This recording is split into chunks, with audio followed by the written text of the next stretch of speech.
전라북도는 2016년 민주시민교육조례를 제정하고 콘텐츠 개발과 관련 포럼과 민주시민교육 중장기 발전 연구를 진행하면서 민주시민교육 기회 확대에 노력하고 있습니다. 그럼에도 불구하고 아직도 많은 문제들이 남아 있습니다. 예컨대 성인 대상의 교육이라든지 이러한 것들이 문화예술과 직업교육에 치중하고 있다는 점, 그 다음에 학교에서는 입시 중심의 교육으로 이루어지고 있다는 이러한 부분에 있어서 민주시민교육의 내실화를 기하기 어려운 것이 사실입니다. 먼저 전라북도 민주시민교육 실태를 먼저 살펴보도록 하고 또 이제 추가적으로 이야기를 듣도록 하겠습니다. 조정현 사무총장께서 먼저 말씀해 주시기를 바랍니다. 네, 잠깐 제가 사례를 하나 잠깐 말씀드리면은 저희가 코로나 이전에 1년에 한 번씩 청소년들과 함께 해외 청소년들과 함께하는 평화 캠프들을 진행했습니다. 그래서 몇 년 전에 독일 청소년과 한국 청소년들과 함께 독일 이제 베를린에서 함께 이제 국제 평화 캠프를 진행을 했는데 어떤 토론 캠프의 토론 주제 중에 하나가 핸드폰 이제 중독, 핸드폰을 많이 사용하는 것이 뭐 유럽이나 한국이나 거의 동일하니까 그 주제를 가지고 청소년들이 토론을 하자라는 이제 서로 합의를 봤어요. 그래서 토론을 하는데 우리 청소년들이 우리 한국에 있는 이제 우리 청소년들이 되게 꿀먹은 벙어리 마냥 말을 않고 가만히 침묵을 하고 있더라고요. 그러니까 이제 그런 좀 답답함들이 있으니까 독일 청소년들이 몇 가지 이제 시민교육을 진행하는 아이템들을 제공을 해주는 거예요. 글씨로 좀 써봐라, 단어로 써봐라, 이런 것들을 하니까 한국 청소년들이 그때씩 조금씩 풀리더니 나중에 발표는 굉장히 잘했어요. 그래서 독일 청소년들 같은 경우가 너희들 이런 걸 어떻게 하냐, 그러니까 우리는 학교 생활 속에서 일상적으로 의견 모으기를 할 때 진행하고 있어요 라고 이야기를 하더라고요. 그래서 그런 것들이 자연스럽다고. 그래서 굉장히 이렇게 서툴지고 부끄럽고 그러지만은 이게 좀 배려해주고 서로 의견을 모으고 이런 것들이 일상생활 속에서 그런 과정들 보면 굉장히 좀 굉장히 멋있어 보이더라고요. 그래서 우리 청소년들이 발표라든가 지식 습득이라든가 그런 건 굉장히 잘하지만은 의견을 모으고 자신의 의견들을 그냥 솔직하게 이야기하고 서로 조정하고 이런 과정들에 대해서는 좀 힘들어하구나. 그래서 우리가 민주시민교육들을 진행하는 과정들 속에서 우리가 좀 더 많이 해야겠구나 하는 생각들을 그 현장에서 좀 목격했던 사례가 있었습니다. 전라북도 같은 경우에는 어떤 민주주의의 실질적인 평화의 성지라고 말할 수 있죠. 어떤 동학농민혁명의 어떤 근원지로서 어떤 전주시 같은 경우는 이제 전주성이 동학농민들이 점령하고 직강소를 설치하면서 민주화 공화를 최초로 어떤 조선 땅에 실현해 보는 그러한 실험의 장소가 되기도 했었죠. 그래서 어떤 민주주의에 있어서는 우리 전라북도가 저는 근본적으로 굉장히 중요한 지역이다라고 좀 생각되어집니다.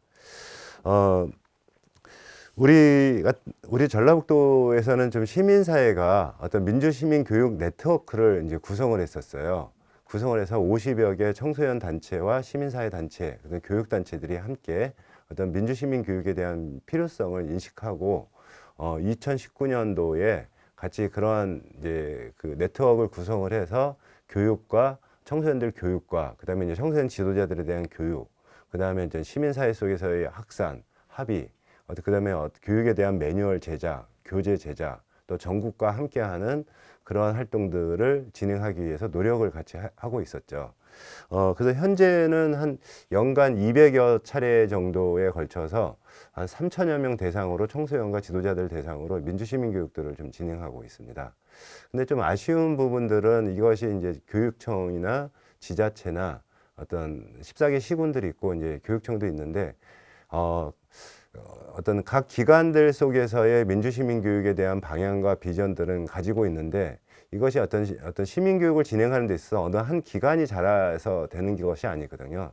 서로 간에 거버넌스를 구축하고 합의를 하고 어떤 교육의 과정들을 밟을 것인가에 대한 부분들에 대해서 함께 공유하는 과정들이 있어야 되는데 그 과정들은 아직은 좀 미약한 것 같습니다.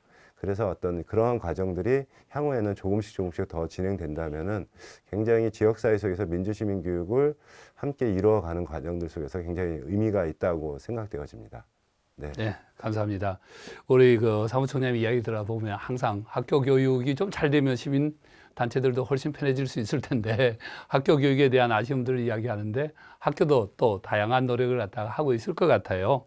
그래서 학교 현장에서 민주시민 교육은 또 어떻게 이루어지고 있는지에 대해서 정진복 교감 선생님, 학교도 이렇게 열심히 하고 있다는 것을 알려주시기 바랍니다. 네, 학교도 열심히 하고 있습니다. 전라북도 교육청은 경기도나 서울에 비해서는 조금 늦긴 하지만 2019년에 민주시민교육과를 설치하고 그 해에 전라북도 학교 민주시민교육 조례를 제정했습니다. 이 조례에서는 민주시민으로서 삶에 필요한 지식, 기능, 가치, 태도 등을 배우고 실천하게 하는 교육을 민주시민교육으로 정의하면서 학생, 교직원, 학부모를 학교 시민이라는 말로 통칭해서 부르고 있습니다. 또 민주시민교육의 기본 원칙으로 사회에서 논쟁적인 것은 학교에서도 다룬다. 일방적이고 주입식 위주의 교육을 배제하고 자유로운 토론과 참여 수업을 지향한다. 교육과정 전반에서 민주시민교육을 구현한다 등을 제시하고 있습니다. 도교육청 민주시민교육과에서 제시한 학교 민주시민 기본계획에는 학교 자치회 구성과 활성화, 구성원의 민주적이고 수평적인 관계 형성, 민주적 교무회의 운영, 학생 대표회, 학교 운영위원회 참석과 의견 제시 보장, 학교 기본 운영비의 1% 이상을 학생회 예산으로 편성하도록 하는 등의 내용을 담고 있습니다. 또 민주시민교육의 방향 제시를 위해 초중고등학교 18개 학교를 민주학교로 지정하여서 예산을 지원하는 등 적극적으로 노력을 하고 있습니다. 그렇지만 갈 길은 멉니다. 우리도만 해당되는 건 아니겠지만요.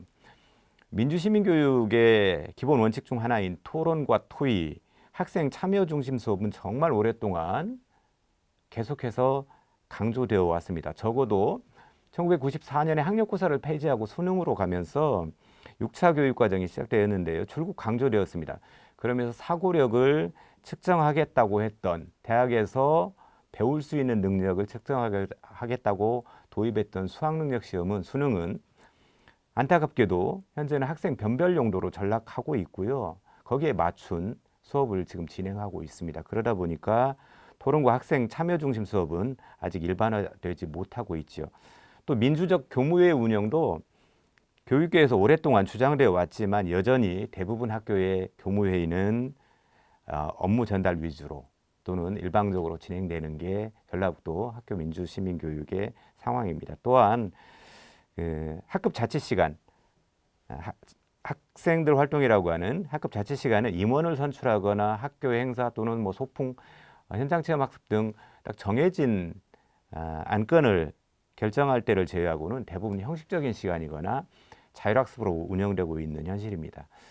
전라북도도 마찬가지인데요. 최근 선거 연령이 18세로 낮춰지면서 고3 학생의 투표 참여 교육을 민주시민교육의 핵심이라고 인식하고 있는 것도 안타까운 현실입니다. 물론 투표 참여나 학생 자치회 구성 등이 민주시민교육의 영역입니다만 더 중요한 것은 구성원이 직접 참여하여 의견을 내고 결정하는 민주적인 의사결정 과정, 그리고 교육과정 전반의 민주화 등 학교 문화의 민주적인 형성인데요. 이러한 면은 지금부터 계속해서 함께 노력해 나가야 할 영역이라고 봅니다. 네, 감사합니다. 저희들은 지금 이제 전라북도 민주시민 교육 실태에 대해서 이제 살펴보고 있는데요. 다른 사례와 마찬가지로 우리 전라북도도 이제 해결해야 될 여러 가지 내용들이 있을 것 같습니다. 그 밖에 전라북도 민주시민 교육에 대한 그 밖의 사례에 대해서 우리 이경환 교수께서 추가적으로 말씀해 주시기 바랍니다. 전라도 민주시민 교육이 이제 그 시민사회 그리고 학교 여러 군데에서 이제 시행되고 있습니다. 이런 시행되고 있는 가운데서도 좀 더 이제 잘 되기 위해서는 어떻게 할 건가 이런 고민들이 결국 추가적으로 이야기할 수 있는 영역이라고 생각해요. 이 점이 좀 잘 된다면 우리 전라북도 전체 그리고 학교에서 민주시민교육이 잘 되고 또 시민 내의 역량들이 강화될 수 있는 요소가 아닌가 싶습니다. 이제 그런 점에서는 좀 보완할 점들을 중심으로 말씀만 드리겠습니다. 앞에서 지적이 있었습니다만 이제 민주시민교육의 이제 거버넌스가 미비하다라는 거죠. 교육 현장, 지자체, 시민사회 교육들이 협력 시스템을 얼만큼 갖출 것인가, 또 정부가 요구하는 민주시민교육 수준, 이것들을 지역에서 토착화시키는 이런 문제들, 어떻게 그 간극을 줄일 건가라는 고민들이죠. 이러려면 결국 민주시민교육, 민주주의를 기반한 이 민주시민교육을 위해서 다자간 협력과 협치 관계가 좀 더 필요하다라는 생각이 듭니다. 또 한편 이제 민주시민교육의 중점 추진기관이 여전히 부족하다라는 점이죠.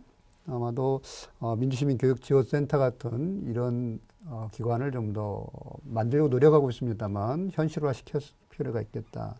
이게 된다면 전라북도민을 상대로 한 민주시민교육에 관한 교육, 연수 경험 이것들을 축적할 수 있는 가능성이 훨씬 더 높아질 것이다. 이런 역량의 축적이 된다면 결국 교육의 내실화를 가져올 수 있는 큰 틀거리가 될 거라고 생각합니다.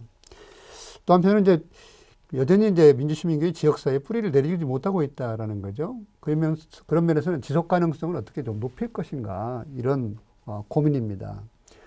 민주시민교육 네트워크 같은 이런 장치들이 있었습니다만 이게 좀 더 지속 가능성을 주려면 결국 제도적으로 이끌 수 있는 재정 지원들 또 행정 지원들이 함께 이루어져야 민주시민교육의 전반에 뿌리를 내릴 수 있지 않겠나 싶습니다.